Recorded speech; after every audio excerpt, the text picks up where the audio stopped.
اور پھر بھی کہتے ہو کہ دل ابھی ویران ہے۔ میں نے دکھ سے باہر بیٹھی اینی کی طرف دیکھا۔ وہ دیکھ نہیں سکتی، اس لیے میرے ساتھ ہے، ورنہ دوسروں کی طرح یہ رشتہ بھی تضحیق یا ہمدردی کے قالب میں ڈھل جاتا۔ کبھی کبھی تو مجھے لگتا ہے کہ میں خود اسے دھوکہ دے رہا ہوں۔ اس کے ساتھ چل کر میں نہ صرف خود کو بلکہ اس معصوم اور انجان لڑکی کو بھی لوگوں کے مذاق کا باعث بنا رہا ہوں۔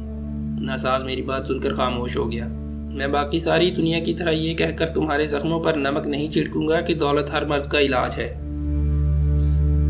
لیکن تمہیں ایک مشورہ ضرور دوں گا کہ اگر تم اپنے اندر کے اس آواز کو دبا نہیں سکتے تو پھر اپنا چہرہ بدل ڈالو۔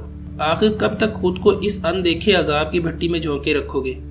میں نے چونک کر ناساز کی جانب دیکھا۔ کیا مطلب؟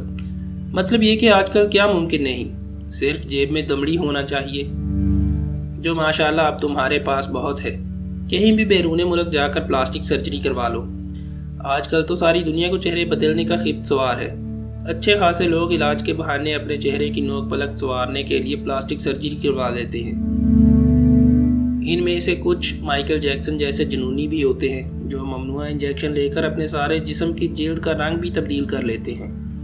تو پھر اگر تم اپنی جون بدل دو گے تو اس میں ایسی کون سی قیامت آ جائے گی؟ اتنے میں وہ دونوں اندر چلی آئیں اور ناساز نے بات بدل دی۔ رخصت ہوتے وقت ناساز نے اینی سے کہا، سنو لڑکی، آج میں تمہیں وہ بات بتاتا ہوں جو آج سے پہلے تمہیں شاید کسی نے نہ بتائی ہو۔ تمہاری آنکھیں دنیا کی سب سے خوبصورت آنکھیں ہیں، اور میرا دل کہتا ہے کہ جلد ہی یہ آنکھیں اس دنیا کے سارے رنگ دیکھ سکیں گی۔ اینی کی پلکیں نم ہو گئیں اور ہم وہاں سے پھر ملنے کا وعدہ کر کے چلے آئے، لیکن میرا دھیان ساری رات ناساز کی پلاسٹک سرجری والی بات میں الجھا رہا۔ کیا ایسا ہو سکتا ہے؟ پیدائش سے لے کر آج تک مجھے جن عذابوں کا سامنا رہا، وہ سب الجھنے، کرب اور عذاب یوں ایک ہی جھٹکے میں ختم ہو جائیں گے کیا؟ مگر عمر بھر کی شناخت بدلنا بھی تو کچھ آسان نہیں۔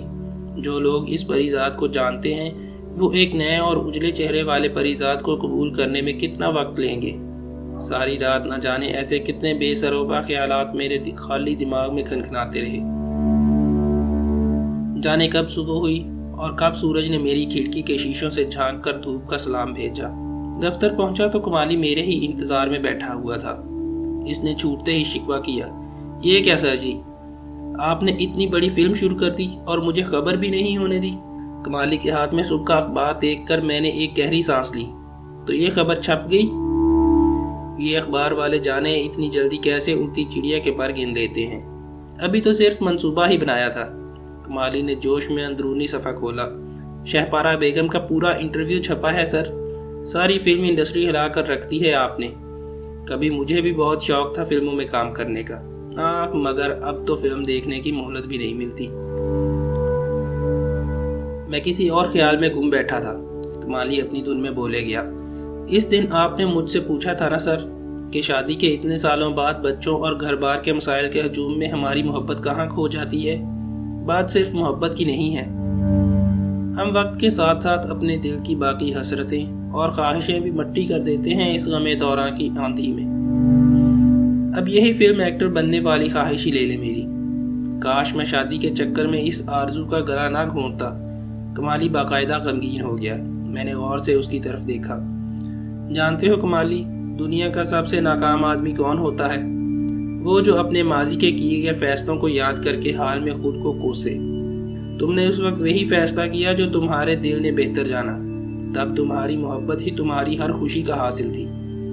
اگر اس وقت تم فلم انڈسٹری جوائن کر لیتے تو شاید آج ایک نامور آرٹسٹ کہلاتے، مگر یقین کرو اپنی محبت کو کھو دینے کی کسک تمہیں آج زیادہ غمگین رکھتی۔ جسے تم نے پا لیا بس وہی تمہارا نصیب ہے، باقی سب سراب ہے۔ کمالی نے اس بات میں سر ہلایا۔ شاید آپ ٹھیک کہہ رہے ہیں سر، مگر پھر یہ پایا ہوا نصیب اپنی کشش کیوں کھو دیتا ہے؟ لا حاصل ہی ہمیشہ پرکشش کیوں رہتا ہے؟ میں نے لمبی سانس بھری۔ شاید اس لیے کہ انسان صدا کا ناشکرا ہے۔